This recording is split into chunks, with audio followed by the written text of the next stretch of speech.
And we're back on Grizzly Game Day, halftime of the 2019 playoff game against Southeastern Louisiana. The Grizz leading 38-21 at the break, a huge scoring blitz and an awesome start to the game. This is Director of Communications, Eric Tabor, and I've got the only guy that we should talk to from this game, the legend of the game, the man who set a new FCS record for receiving yards in a playoff game, Samori Toure. Samori, great to see you again, and how are you, man? I'm great, Tabes. How are you doing? Oh, just fantastic. It's a beautiful day out. Wish we could be playing some football, but you know what? We'll get there soon enough. So, yes, sir. You know what? Speaking of the fall, what has this been like for you? It's been a weird time for everybody, but you know, how is this maybe preparing you for when we do get to take the field? You know, are you guys hungry for that? Yes, we're very hungry, and you know, this fall has just been crazy.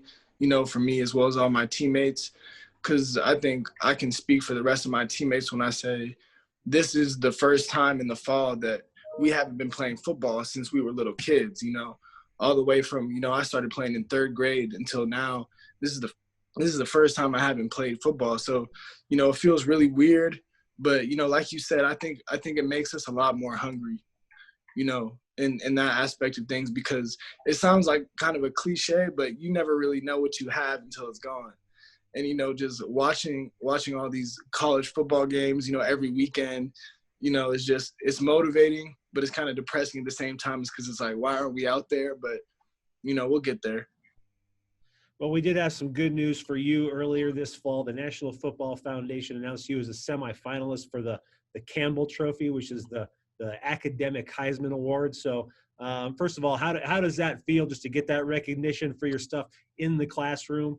And then, you know, with all this kind of downtime this semester, how's that affected your studies? Where are you sitting as far as graduation progress, that kind of stuff? Yeah, well, to answer the first part of your question, you know, being nominated for the Campbell Trophy was something that, you know, I'm really proud of, because I've always taken my academics very seriously, and it's kind of you know, good to see my hard work being noticed, because you know, I feel like academics has always been, you know, a priority for me, and it's great to be recognized on the field, but it's even more special to be realized off the field. And in terms of graduation, I'm going to be graduating this December. I only have two classes left that I'm in right now, which are both online. So kind of having this off time has allowed me to, you know, focus on my classes. And since I only have two, I don't have a high workload right now. So I'm kind of just making sure I'm staying on top of everything. Good stuff. Finishing strong, right? Yes, sir. Well, so we have had some football practice, though. It's not like you've just been locked away the whole time. Yeah. Your thoughts on how the team is looking so far this year, because a lot of talent coming back from last year. Yeah, I think the team is looking really good right now, you know, from what I'm seeing. You know, I think we're coming out there, like, really aggressive, you know, hitting hard, playing fast, just because it's kind of like it feels like they let some dogs out of the cages, you know, with all this time. Like, we're preparing like hell in the summer. You know, we were getting ready to go, and when that was taken away from us, it kind of lit a fire under us. So I think this fall has been really good to see. I think a lot of the young guys are stepping up that, you know, Grizz Nation might not have be too familiar with yet, but, you know, when the season rolls around, they'll know. Well, talking about dogs getting out of the cages, let's talk about this game, because it was just a scoring bonanza, and everybody got in on it, the offense, the defense, and not to mention, you know, 303 yards from yourself. So, you know, going back to it, what was the lead up like? Because this was your first trip to the playoffs as a Grizzly, correct? And, you know, we had just come off the tough loss, but I think we really got some pent up frustration out on the South Louisiana team. Yeah, we did. That was an exciting game, you know, for all of us. I think I can speak for, you know, the rest of the team, at least my class and below. We haven't been able to, I don't know if the seniors last year made the playoffs their freshman year or not, but I know the juniors and below, you know, that was our first time, you know, being in the playoffs. And, you know, coming to the University of Montana, that's an expectation, you know, because you hear about, you know, how dominant we've been in the past and how, you know, we're one of the big dogs. So it was great to finally, you know, experience the playoffs, the playoff atmosphere, you know, especially at home too. It was just something that was electric. And it was just something that you felt, before the game, like something crazy is going to happen today. Well, something crazy did happen. The first play from scrimmage for the Grizzlies, 62-yard strike from Dalton Snead to yourself. How did that kind of set the tone for the day? I would say that definitely set the tone. But honestly, the defense set the tone first because, they were out there first, got a quick stop, got the ball back in our hands, and then, we lit it up on the first play. And that's funny because that was something that we had been practicing all week.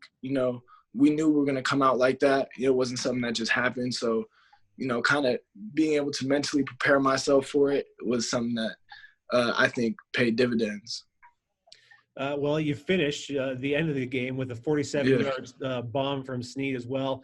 And that's the one where the tackler slid off you and kind of created that iconic picture of you high stepping into the end zone. Yeah. What was that feeling like? Just kind of go out on a note like that in a game that was that big and just kind of cap everything off like that.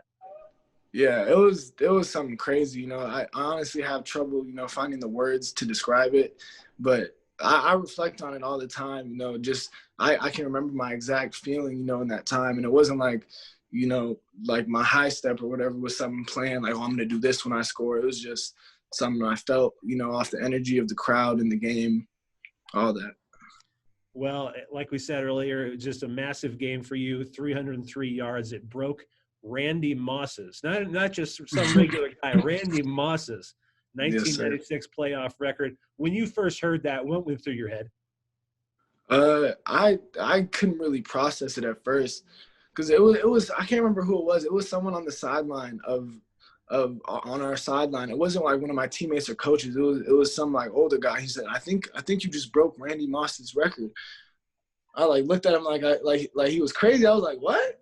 Like, are you serious? So I couldn't really process it in the moment. It was something that kind of I processed like after the game, the next couple of days, just to really think like, wow, I really did that.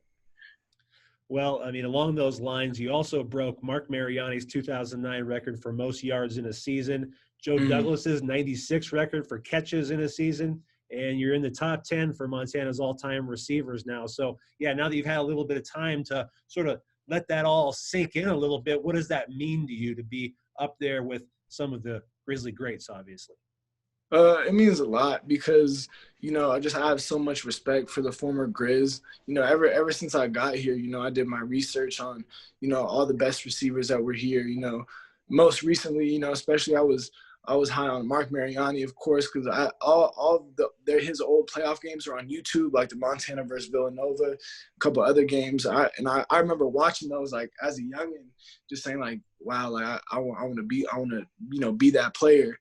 Same thing goes for Jamal Jones, Ellis Henderson, Keenan, all the guys that paved the way before me. It was just seeing that I could break those records. It kind of validates myself. Like, okay, I'm like these other, Grizz legends that I wanted to be like, ever since I was a freshman. Well, it was a big day, not just for you, but the whole team, really. I mean, Dalton had 5 touchdown throws. Marcus rushed for 3, caught another one. But then the defense got in on it, Malik got a kickoff return.